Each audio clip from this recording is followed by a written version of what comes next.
Good afternoon, and thank you very much for joining us for Cerkl 101, your guide to increased engagement. We are coming to you live from Xavier University's campus in Cincinnati, Ohio. We just want to let you know where we're at, since we know that you're all coming from all around the country. Today, we're going to be going over how our partner, SimpleMost, has been able to increase their engagement and achieve amazing results on everything from building their list to open and click rates. I'm Barry Williams. I am the digital marketing manager here at Cerkl, and I have about 10 years of digital marketing experience from everything from the political sphere to nonprofits, and now for a startup software company. And I'm joined today by Sarah. Hi, everyone. I'm Sarah. I'm co-founder of Cerkl. I've had so many, I feel like, different titles as over the years, and have always loved all the roles I've ever had in marketing and communication. My job was always to engage an audience. So we're thrilled to be able to share all of our lessons today from digging in the trenches with some of our customers. And we're going to mainly be talking about SimpleMost, but we're happy to share all those with you who are the fellow ditch diggers in marketing and communication with us. Before we begin that ditch digging, let's just do some of the housekeeping. We're going to do a more formal Q&A at the end of the presentation, but feel free to share questions whenever you like, and we'll try to get to them as we go through. The questions pane is going to be in your GoToWebinar control panel, either on the left or right of your screen. The questions pane should be towards the bottom. So feel free to submit them there, and we will get to them as we can, and definitely at the end. All right, so we ready to go? Yeah, let's do this. Okay, all right. So this isn't your typical webinar. I know sometimes you hop on webinars like, we're going to give you the 5 secret tips, and then you have to wait through the whole 45 minutes to just give me the answers to the test. So every slide is the answer. There's not some big aha at the end. So it's really a lot of value. So I would just encourage you, if you're like me, sometimes I hop on webinars and I'm checking email and eating my sandwich, and I would really give yourself the gift of being present in this webinar, to put your pen down. We're going to send you, are we sending a recording and notes after this? So you don't have to write a bunch of notes, just to really give yourself the gift of being present and not doing 50,000 things at the same time. And I know who's on the webinar, you're laughing because you know I'm right. So, but we've received a lot of interest. Why we're doing this webinar is typically when we're interacting with our customers and just people that we know and that we've demoed to, they want their teams to see this. And a lot of the information that we've uncovered is helpful, whether you're a Cerkl customer or not.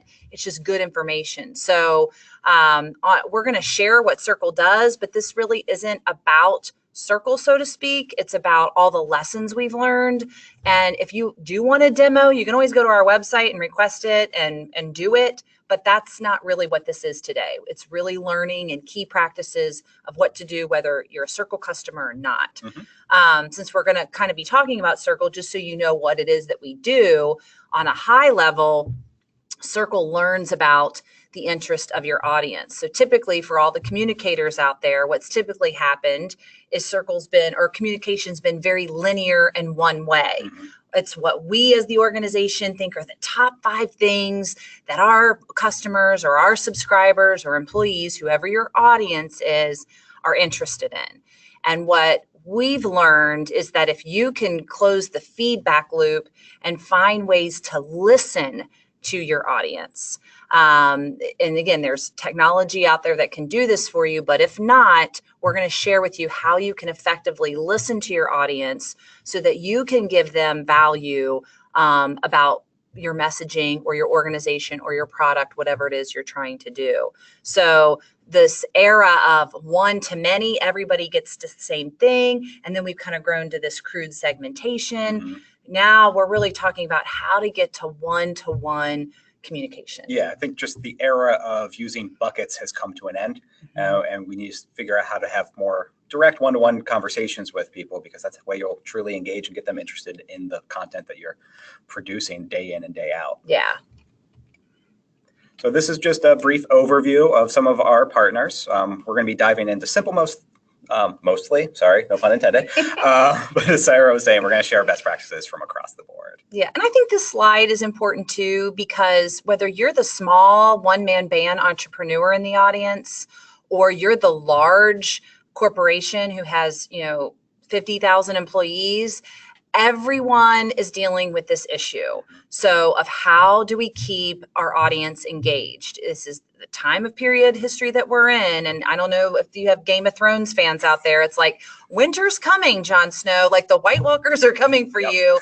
And kudos to everybody showing up today. I can tell, yes, we got the innovators on the attendee list, because it is coming. And we're going to talk about kind of the whys, why it is so difficult. So just, I want to briefly describe Simple Most to those who aren't familiar with them. They provide women with news that can impact their lives, that cover aspects of women's lives, including money, food, travel, fashion, home, a lot of stuff. I get their newsletter daily, and I love their recipes and so many other things that they put together. So it's a really great place. And then you can see from this quote from Christina that they're always looking for ways to engage their audience more. And that's one of the things that they kind of came to us with when they were first starting off with Cerkl. Yeah, Simple Most is a brand of scripts. So even large media companies are kind of scratching their heads of how are we able to do this? And they had a lot of the same pain points that we hear from a lot of our customers. So we're going to kind of go through each of those today and tell the story kind of through their eyes, and really share with you our learning of what we discovered in solving for each of those pain points. So let's get started with those pain points. The first one is that their communications efforts were just taking a ton of time. So putting together, I think it was 2 newsletters a week was taking good 5-6 hours per week, if not more. And that was the old style of, I think these are the top 10 stories of the week. Let's put these in, hope that everyone likes it, send it out to everyone. Yeah, and this time thing is a thing, because although Christina, has a certain title, as everyone in the audience knows, you have 50,000 other things that you do. So this wasn't her only job, is to put together this news. She's got all this other stuff to do. So time was a key there. And I think that it had the effect of having pretty low open rates, and additionally low click-through rates. Those were their second and third pain points, just because they're not creating all of that engaging content like they could have been or are now, which is nice. And we'll get to the results later, I promise. And then they also were having some trouble growing their list, which is kind of stagnating. And then finally, it's really hard to tell what content's working or not if you don't have a strong analytical base behind it. And then something like Cerkl, which can automatically tag and distribute according to people's interests, was a huge help. Right. And the data thing is a thing, right? So I am not a data person. I've learned to become a data person building a technology company. But for those of you who know me, data is, I like it, but I always felt like I had to have a degree in Google Analytics to figure stuff out. And I didn't have time to decipher that data, which a lot of folks struggle with. So, open and click-through rates, and I don't know if we want to share this or we're going to dive into it. Even the national average, is that still running between depending on what industry, 12 and... Well, we're actually seeing between 19 and 22% across all industries. But you're right, it does really depend upon what industry you're in. So I like to suggest that everyone check out their industry benchmarks, but even more importantly, figure out your own. So look at the last 20 or so email campaigns you've done, look at the averages from that, and that's going to become the foundation that you build off of. Right. So even, back in the old days, before, when I was with different companies, if I got a 20% open rate, I would be like, oh, I'm doing backflips, but I would still be so frustrated that 80% of my audience still isn't seeing this stuff. So when we'll talk more about open rates and click-through rates and what all that means and what the national average is and what you can expect by how much you can increase that, but by implementing some of these best practices later on. So just a note on the presentation itself, we're going to be going through each of these pain points individually. So let's get that started off by talking about some of the time consumption. Yes. So again, like most organizations, they might be in a big corporation, but their specific team is very, very lean. So this newsletter, all right, it's time to get the monthly newsletter out or the weekly newsletter. It's like a dread.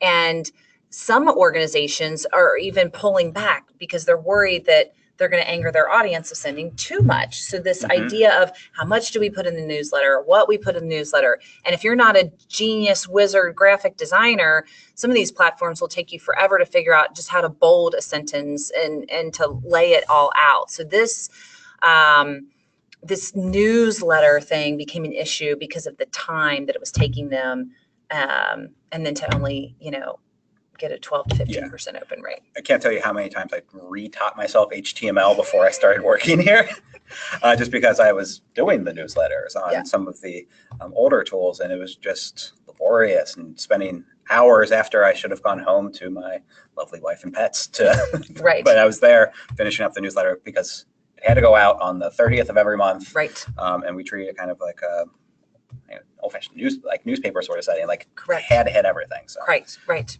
We're gonna just to keep you involved. We're gonna throw up a poll right now.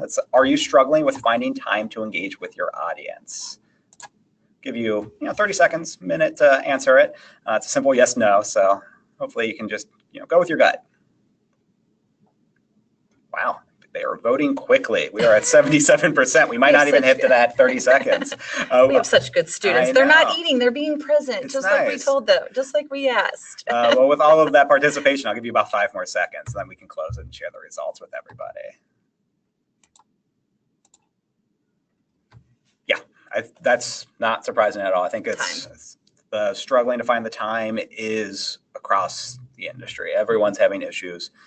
Because there's always, particularly in the marketing world, always something new to learn, implement, figure out how to reach out to people. So finding the time is very, very important for all of us. Yes.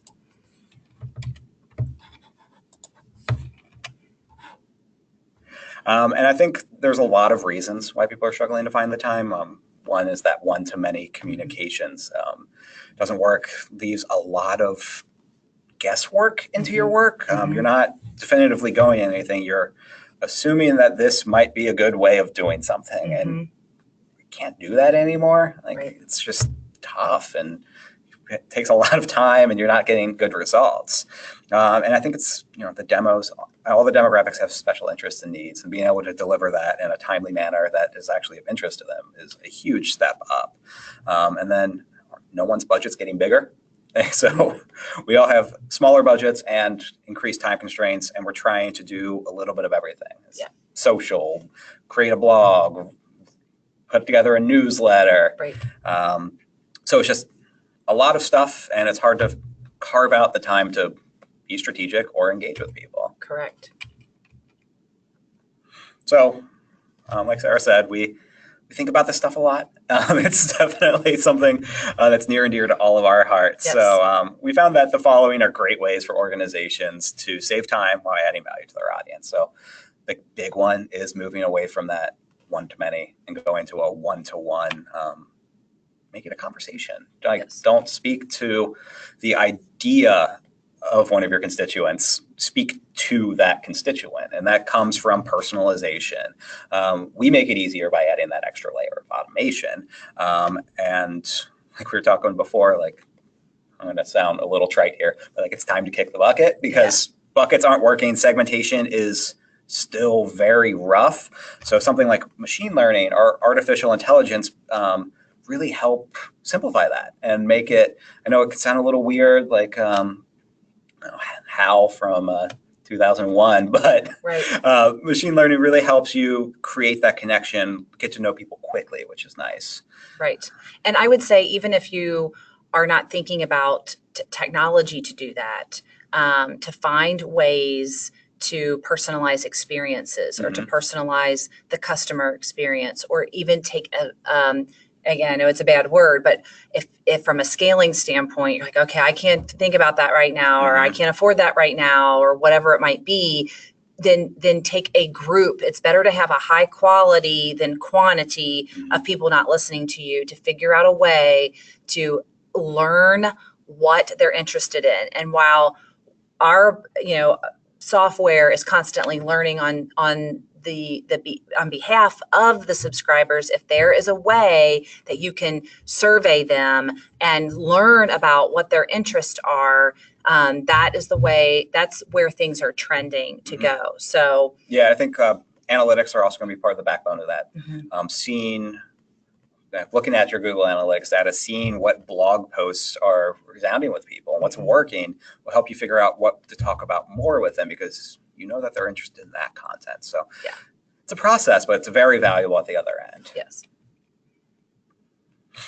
So the other pain point again was low open rates. Mm-hmm. So this was something that Simple Most, was struggling with. Why can we not get these people to open our emails? And so you're playing this game of what's the subject line and A/B testing. And the fact of the matter is that, and as communicators, sometimes it's nice to sit and listen and kind of, this is what I call like a cold glass of water to the face moment.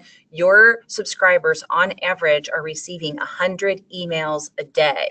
So why you have low open rates is if the first time I open something from you, if it's not going to have something of immediate value, then the next time am I going to open it? And then the third time I might not open it. And now I'm starting to view what you're sending me like, I can't keep up. I just want to be done. I'll put it in this magical to be read file, but we never go back and open that file and read it. Or worse, I'm going to say, I've got to unsubscribe. I can't keep up with this anymore. Yeah. So as you know, we did a full hour on open rates yesterday, and I see some familiar names in that list. Yay. But if you weren't there, I would be happy to send the archive video of that, so you can see some of our 25 best tips to improve your open rates and really help out with that engagement. And for those people that were there yesterday, you're going to see a familiar poll coming up about what is a good open rate. So did I jump us? No, you're good. Oh no, because I said that in the beginning. I didn't know we were going to do this. You're fine. So they're going to do another poll to guess? Just quickly. But we already. This is a 15-second poll. Oh, man. I just wanted to show some of the ranges that are available. Oh. All right. Shoot. I didn't know. No, you're fine. I think I threw this in after yesterday's. I know, this on is a whim. cool. So a lot of people listen to Sarah. So that 20%, we had about 2/3 of them. I got that right. And then I would love a 60% open rate. 40 is also extremely great. Yep. Yeah. Cool. Thank you very much for sharing. All right. So these are just some of the, there's a lot of reasons why opens are hurting. I don't mean to be all scary stat guy, but this one's from Smart Insights. It shows that 76% of your audience is not engaging with your digital content. It's not a fun thing to hear when you're spending, at least 40 hours a week creating it. But I think it's good to know.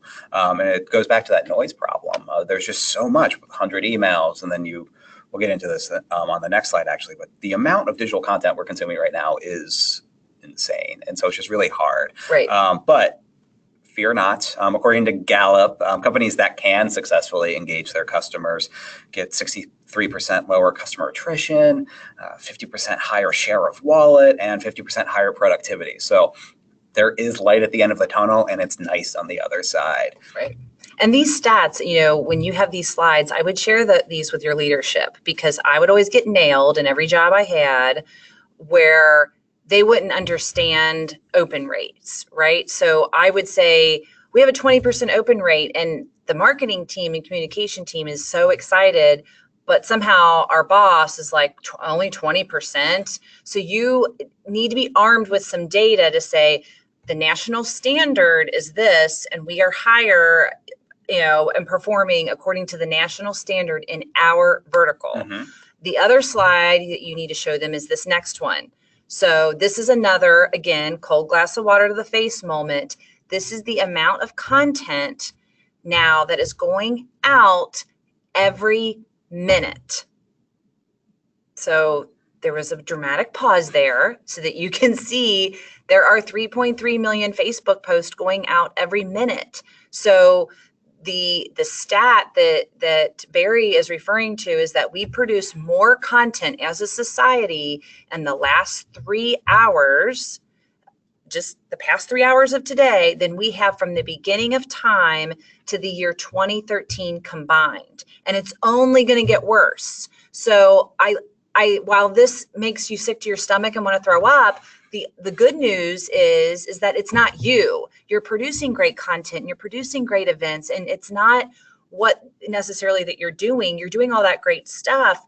It is just the nature and the time of period of history that we're in, Mm-hmm. that the tools of old, they might not work as well because they're not accounting for everyone can now get to your audience. So there's this opportunity for some real, innovative thinking and ideas of, okay, how do we cut through that noise and use technology or the lessons of what the principles that the technology brings to bring us all now, into the year 2018 so that we can get the right message to the right person when they want it.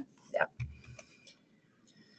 So here's some of the things we've learned that will help with this. You have to start off with the person's interests. I'm a dog person, so I enjoy this slide because my dog opponent is always top of mind for me. But if you're going to be communicating with me, something with a dog will probably get an open.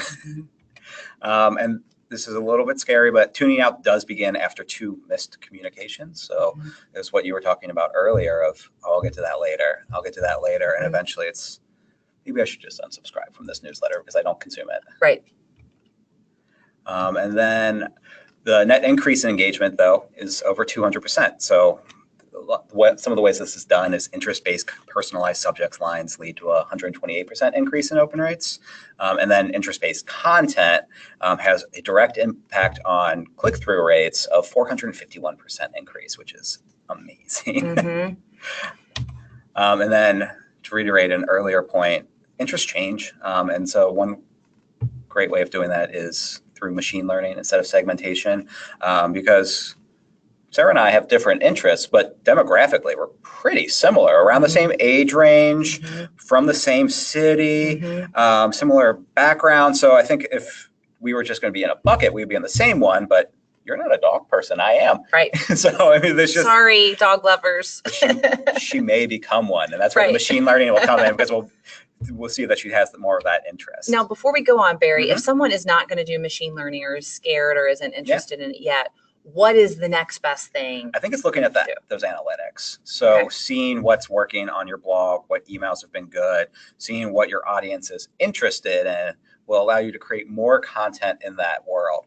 So it's not automated. It's not going to happen instantly, but it's going to help you become more sophisticated in your content creation to make resounding content for your audience. And then if you don't have a list yet and you are trying to figure out your brand and trying to figure out what's going to resonate, I would even grab who you think might be in your tribe and do even a focus group, right? Pull them in and listen to what kind of words they use and what they are talking about, and how they feel. I know we have a photographer, in our audience. What kind of photographer are you? Are you targeting millennials and seniors in high school? Or are you targeting moms like me with little children? So to be cognizant of what that is and to make sure that what you're sending me is going to be referred in the language that I use, and even the subject line that I would open is going to be key if you're not using machine learning and all this high tech stuff as well. Also, that's great example, because it makes me think that's a lot of seasonal work too. So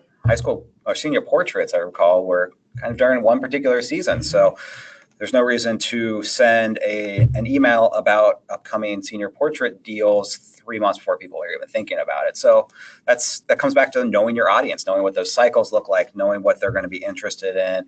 And then you can bring in some testing if you like, to see if an email that has a really great image is going to get more click-throughs, or if, I was talking about this yesterday, using emojis in your subject line will get more hits. So it's just learning and trying and keep growing and carry those lessons forward with you. Oh, sorry. I overclicked.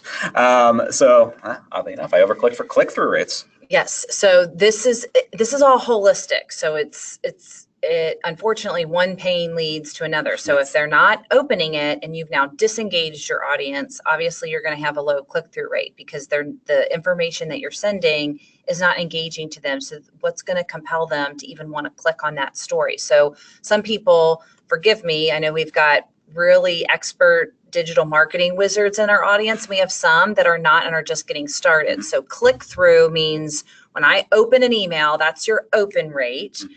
When I click on a story or a video or a piece of content, in that email, that is what I'm clicking on. And I'm clicking through to where you're wanting to drive your audience.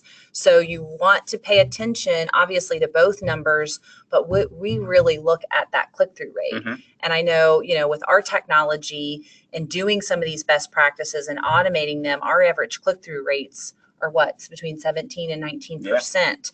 Now, the national average, again, if your boss is beating down on you and you've got a 5%, it's not bad because the national average is 2%. So just be kind of aware. You're going to have to educate leadership on, where you stand and how you compare to, again, your vertical and with that national average. Yeah. And we found that many people are experiencing low click-through rates. It's kind of across the board. So that 2-ish% is across all industries. And it's really just demonstrating that people aren't engaging with your content. And when you think about the next steps of that, that means they're not going to your website. Right. That means they're not going to see all of the other great content you've put on there. Or let's say you are a realtor and they don't go to your website and they then don't click the schedule a consultation button. So just really, it's keeping people from taking that next step to make your organization a success. Right. And with realtors, we've got a couple in our audience today. I might have just purchased a home from you. So how are you going to keep me engaged and keep me, top of mind? Can you send me, DIY tips for my new home and seasonal type things? And the other reason for low click through is it's what Barry talked about. I'm not interested in dogs now, but if, I do become interested in dogs, I might not have told that organization that, and now I want to see dog stuff, but you've been sending me cat stuff. So it can drive you mad. It can be maddening, which is why it is a good idea to look at some of the innovation that people are using to crack this code. We're going to do another poll. So are you concerned about your click-through rates? We'll launch that. This is so cool to watch them all. I know. I enjoy seeing those numbers fill up. It's fun. And we got to make sure they haven't fallen asleep yet on eating their big old sandwiches. We know that lunch. 83% of them are still not eating those big sandwiches and falling asleep. So that's nice. Yes. All right. So I'm going to give you 2 more seconds. Great. Closed. Let's look at the results. All right. So are you concerned about low click-through? So yes, 90%, no 10, and 0% for the should I be? Good. Okay. Cool. Let's keep going. Great. Here we are. This is my favorite slide. So a lot of people, and if you know me, I could talk this to death, this topic. It's my favorite topic because I meet so many people. They have wonderful stories, wonderful organizations, and I just want to put a microphone and make sure that they are sharing it out. So if I had to boil down everything that I've ever learned in doing this for a while, and we give lots of talks all around the country, it comes down to 2 things that you have to do. And the brands that are winning, which we're going to, I think, share some of the brands. Yep. Are we going to share some of the brands that are doing this well? Are if you have fallen asleep, this is the time to wake up, because the 2 most valuable things that you need to check yourself on your content that will engage an audience and win this war on engagement is, does it add value and does it save time?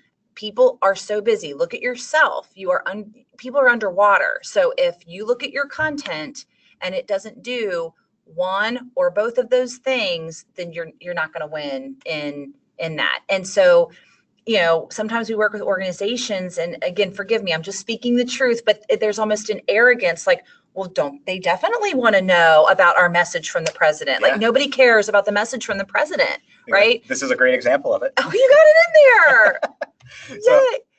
Nobody cares about this. No, and you won't hear this from anybody, and your boss is still going to want you to put in there, nobody cares about the message from the president. They don't.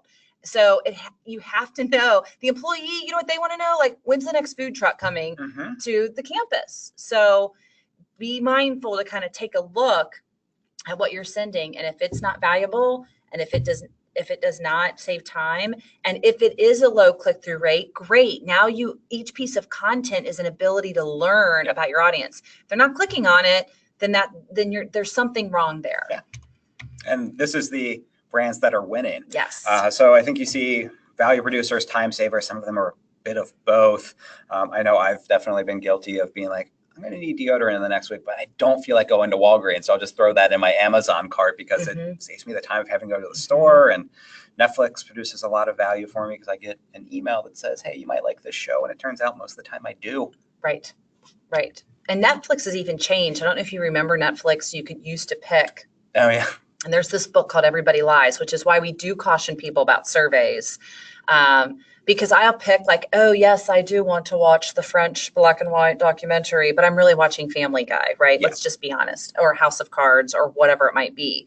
So now Netflix will even say, we'll just watch our, the behavior with that algorithm. Sarah binge watch House of Cards in a weekend. We now know she's might like the West Wing or what have you. So when we were building Cerkl, we thought, what if we could give all the underdogs and all the small little guys the power of a Netflix? So you might want to be looking at technologies that can layer on that personalization power onto whatever that you're already doing. Yeah, you actually just reminded me of when Netflix was just the DVDs, how I'd have what I eventually dubbed my aspirational movies that would sit on the table for at least a month. Yeah, yeah.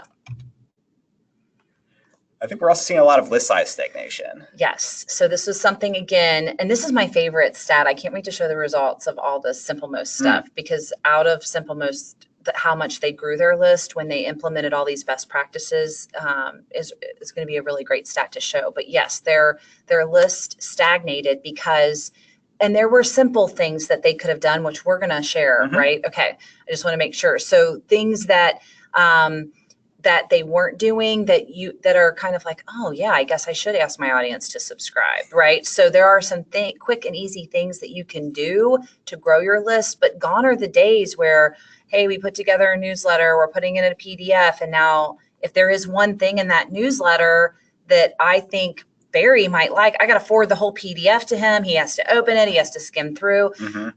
Those days are over. So some of these things were kind of not being able to share things and not being able to grab emails and not being able to get new people. This was a struggle for them. Like, how do we get this list to grow? How do we crack the code on this? Yeah. And this is an opportunity for us to learn from you. We're going to have another poll coming up. How do you grow your email list? And if you have any great tips, please share them in the chat, and I would be happy to say them out loud so the whole audience can learn. Oh, so they're selecting. I can't wait to see. And then we're going to tell them the answers too. Okay. All right. We'll share everything with them. I don't think they've fallen asleep. No. 50%. Oh, that was a big jump. All right. Everyone's so helpful today. It's great that you're all sharing best practices with one another. Thank you. I'll give you another 5 seconds for anyone who's typing in comments and closing. All right. Let's see what everyone had to say. All right. So 18% purchase a list. Opt-in forms on website, 55%. Great. In-person events, 55. I would not have picked that one. Yeah. Well, I guess it kind of depends on the industry. I know I've had in my past, I've leaned on in-person events a lot. Okay. Offer incentives. And I don't believe we got any written comments come in. Nope. All right, great. So this was a tip that I provided in yesterday's open rate webinar, but I actually like to suggest not purchasing a list just because it may not be the highest quality leads because 1,000 people for $100, you don't know if they necessarily care about you, which is an important thing to consider because it can have a direct effect on email open rates if they're just going into your queue. Yeah, so it's just something to think about. If it's working for you, awesome. Don't change what's working. Right.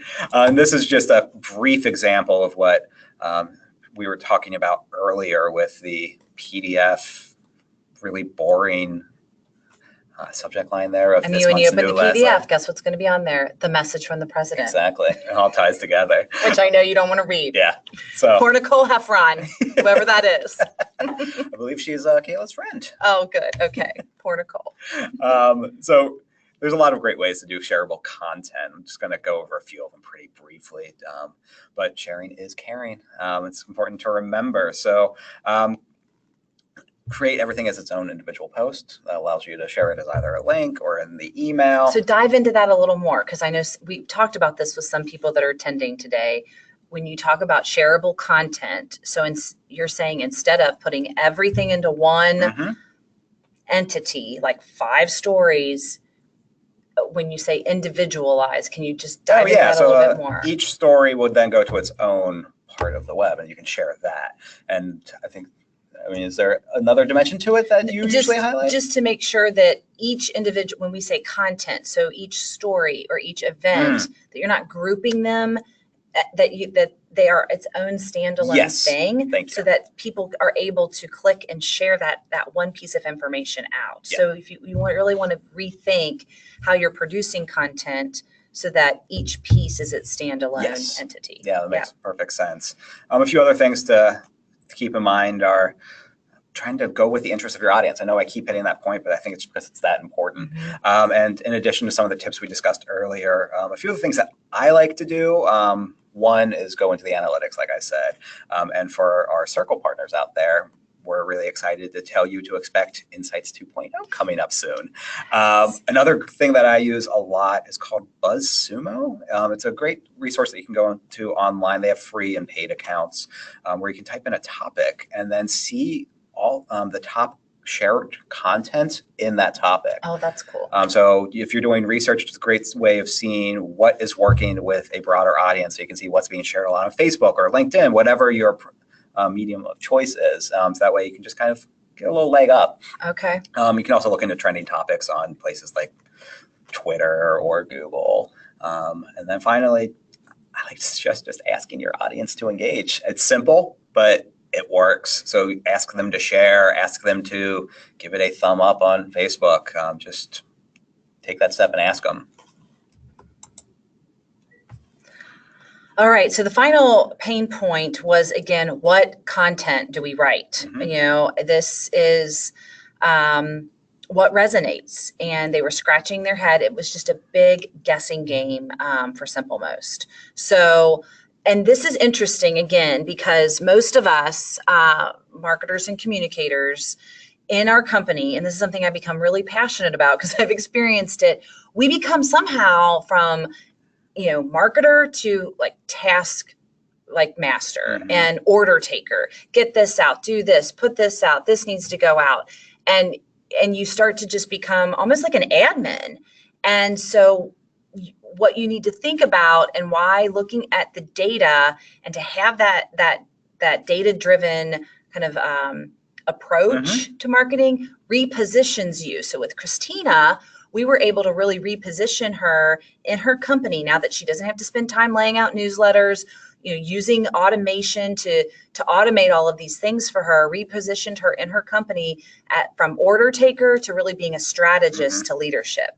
Because you know as well as I do, you know, leadership comes down on marketing and they're like, what's the ROI on all this stuff? What's the ROI on 52 Facebook likes? And I'm like, I cannot enact, how does our magazine, direct mail, e-newsletter drive the bottom line of the company? So the key to really flipping all that on its head is to make that content work for you so that the ROI on it goes up, because now with some of the technology and with our technology, it can elicit really rich interest data that helps the company or helps your company make data-driven decisions based on the authentic behavior of your audience, what they're explicitly telling you through some of the ways that we've talked about, and what they're implicitly telling you through what are they actually doing and clicking and liking and sharing.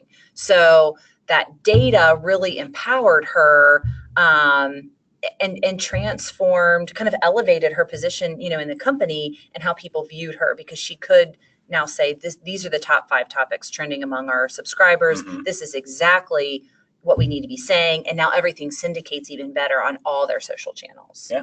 So we're kind of hitting the home stretch in terms of time. We have about 20 minutes left, so I think we might go through some of the next slides a little quickly. Okay. I hope you don't mind. You will have a chance to view all the slides after.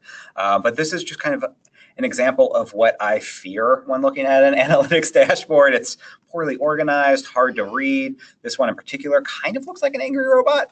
But I think what you're looking for is you need to avoid some vanity metrics. The stuff that's hard to prove the worth of, the Facebook likes, et cetera. And then make sure that it's actionable data. So know that these stories are resounding. So we need to do more content similar to this because our audience really loves it. And we've learned that data needs to be constantly updating. So it needs to be actionable. Know that it's this, that because the chart's going up, that we should continue to do stories like that. Accurate, real time. When you're looking at vendors, make sure that there's actionable text.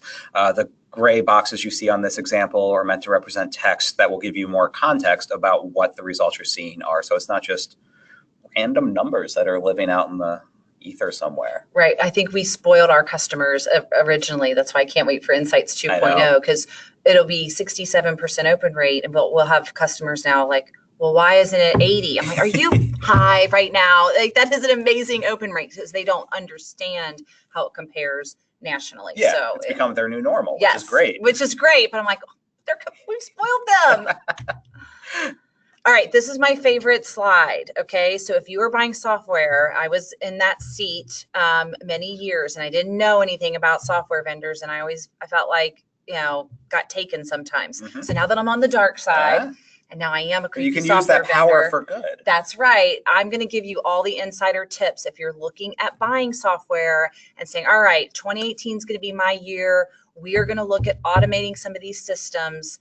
Here are the answers to the test. And I even think we should screenshot this and include it because you're going to want these things. Mm-hmm. Okay. So first of all, avoid long-term commitments. Mm-hmm. If they wanted to try to lock you in, great. But you don't have to. That all can be negotiated.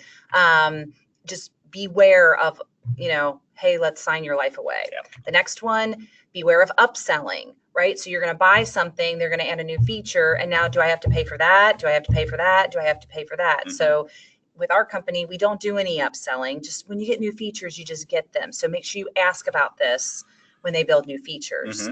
Mm-hmm. When they are pitching you, right, you're going to get on a demo with them. Are they eager to talk about their pricing? That's a red flag.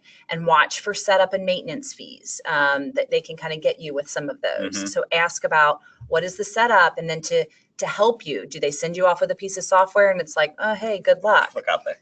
Right. Look at locking in your rate, right? Sometimes I would think about, I would buy a piece of software, and then when it started to perform, it's like my Verizon bill, like, oh my God, I'm penalized for growing my list. Yep. So make sure you're not penalized for performance. Ongoing monitoring. Do they help you, right?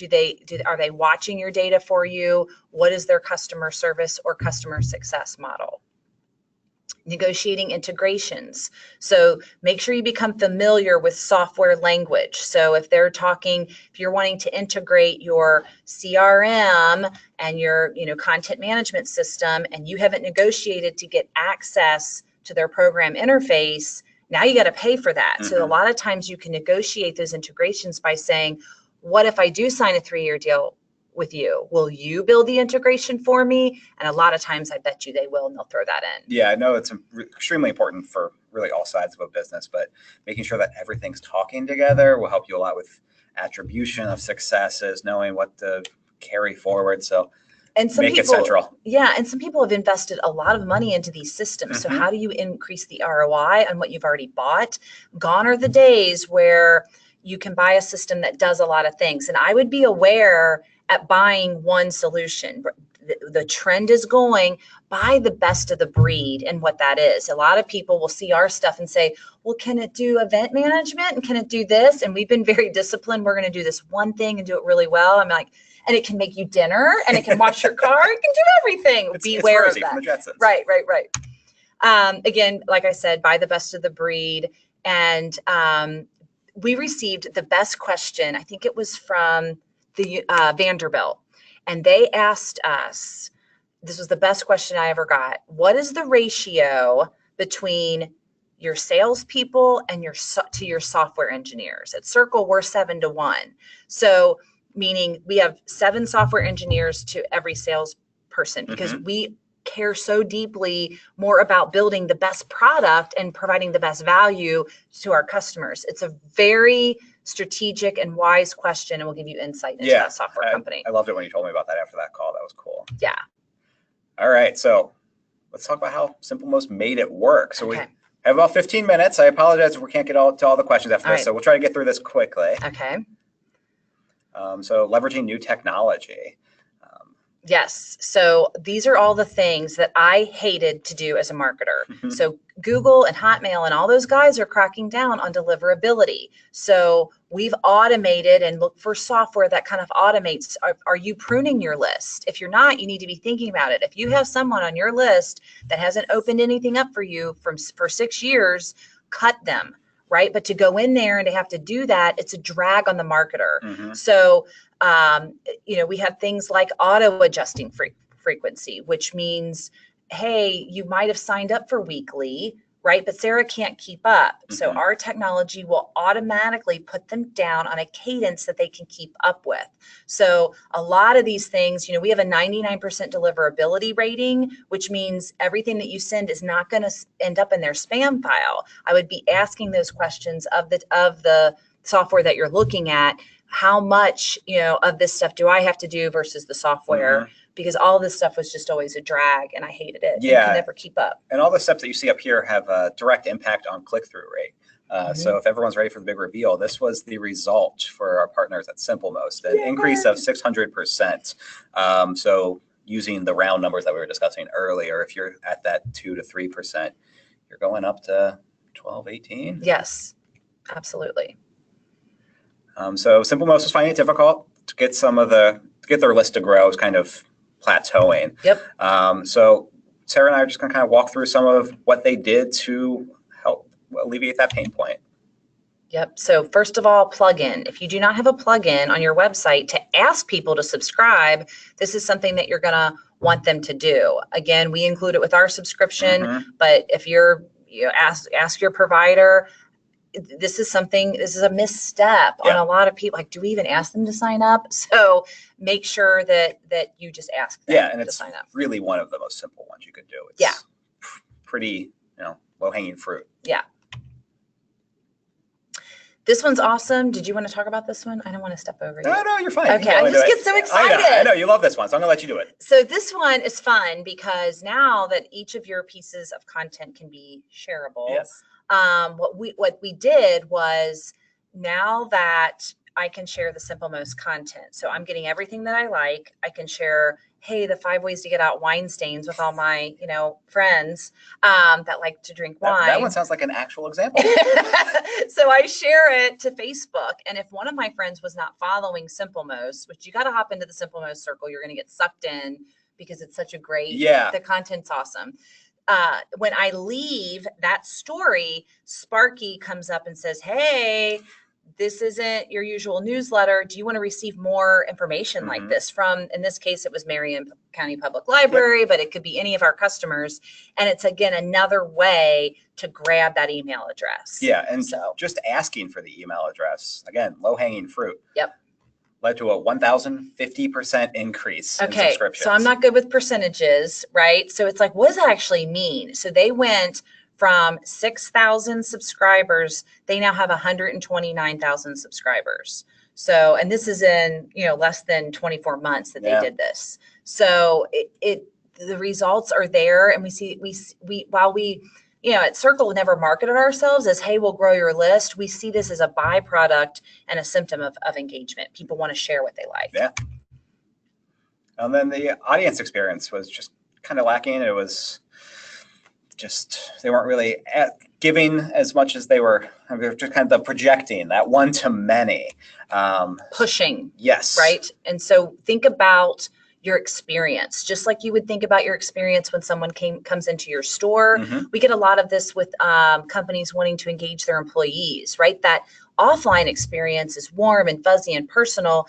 How do you make good on your brand promise with your online experience? What does that look and what does that feel like? And if it doesn't match that brand, it's an opportunity for you to really get creative and think about what that wording is and how to do it. Yeah, because I know most of us, the majority of my touches with organizations now is digital.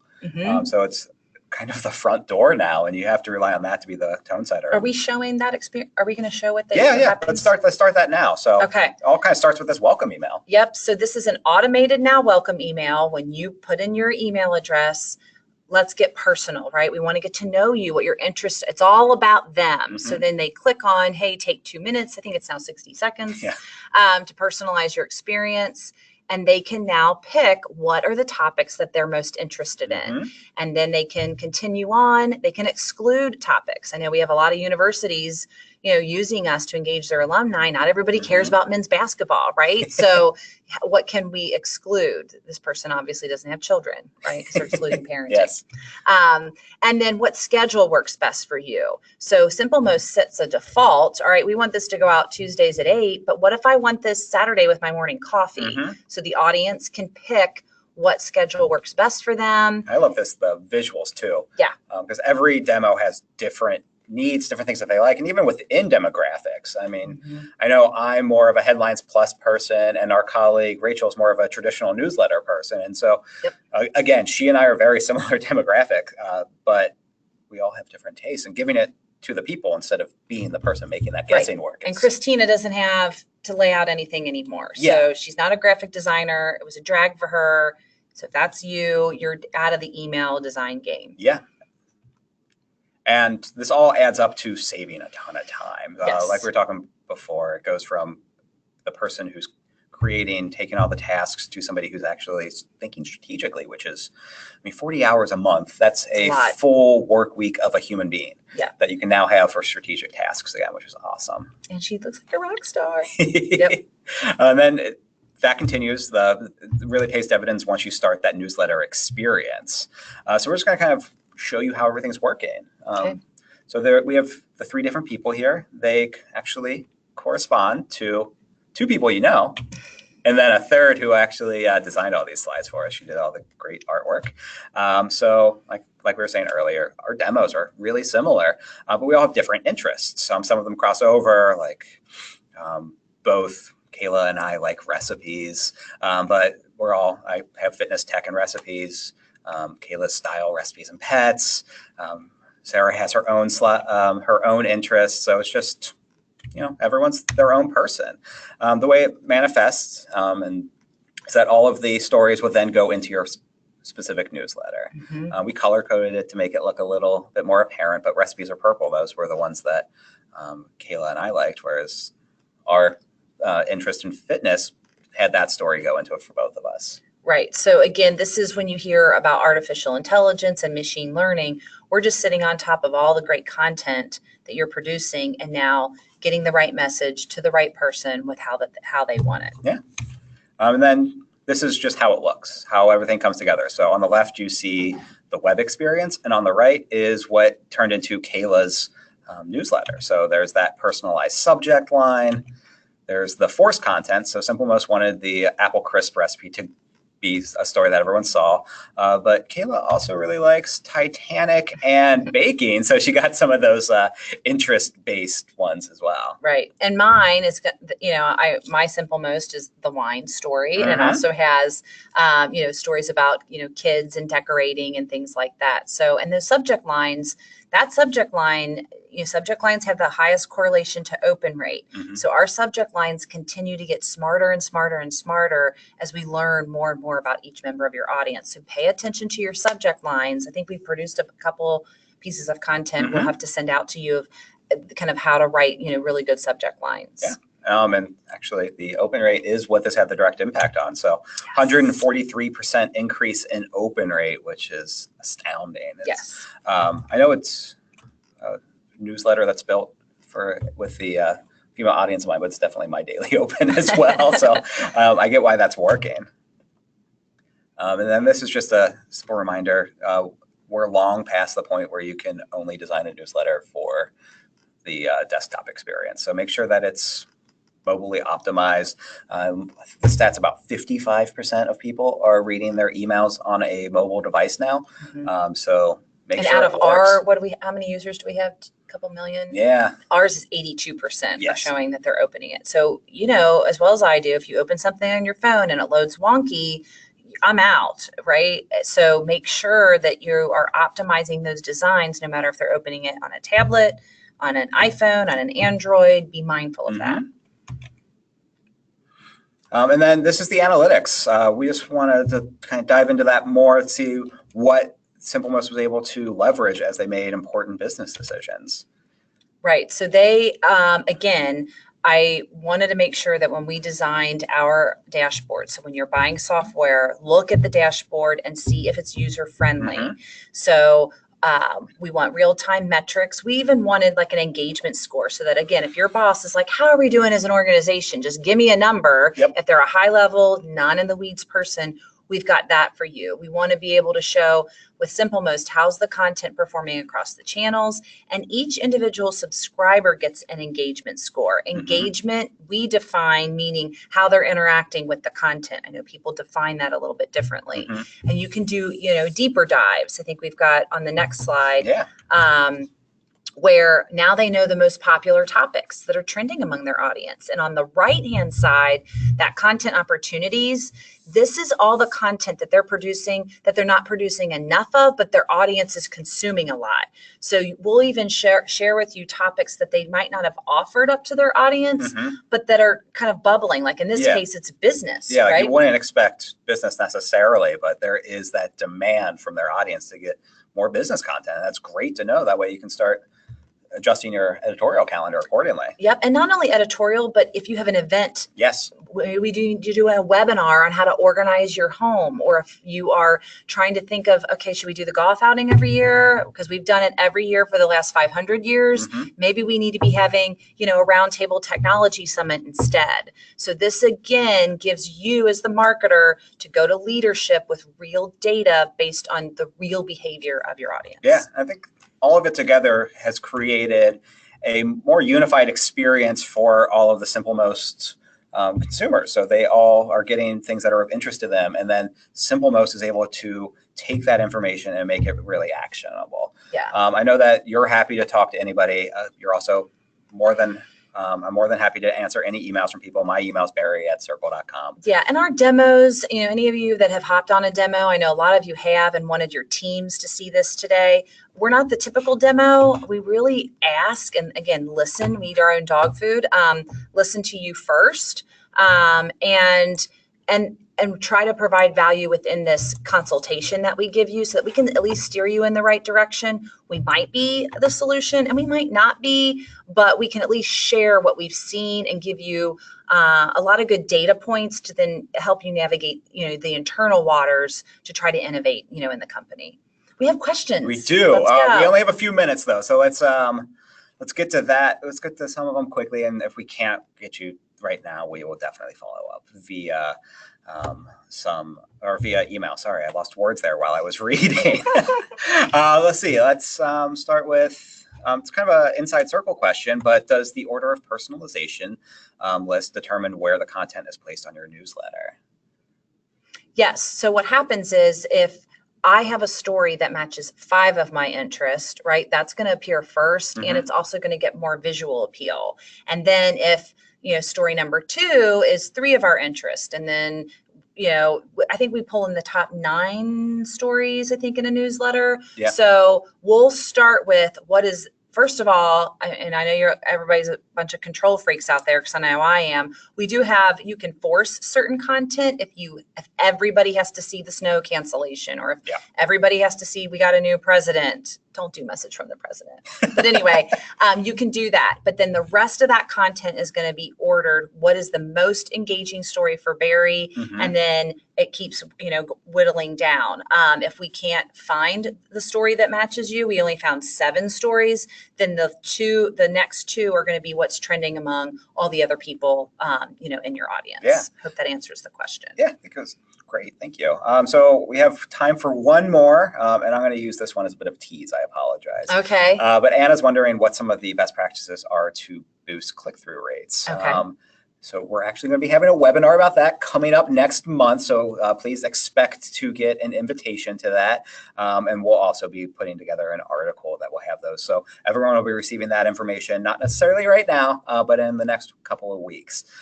So we've hit the 2 o'clock mark. I'm sorry we couldn't get to everybody, but we will definitely follow up via email. And just wanted to thank you for spending the last hour learning more and more about engagement. So thank you very much. There's going to be a brief survey that pops up after this, but well, thank you, Betsy. All right. Have a great afternoon. Thank you all very much. Bye-bye. Bye.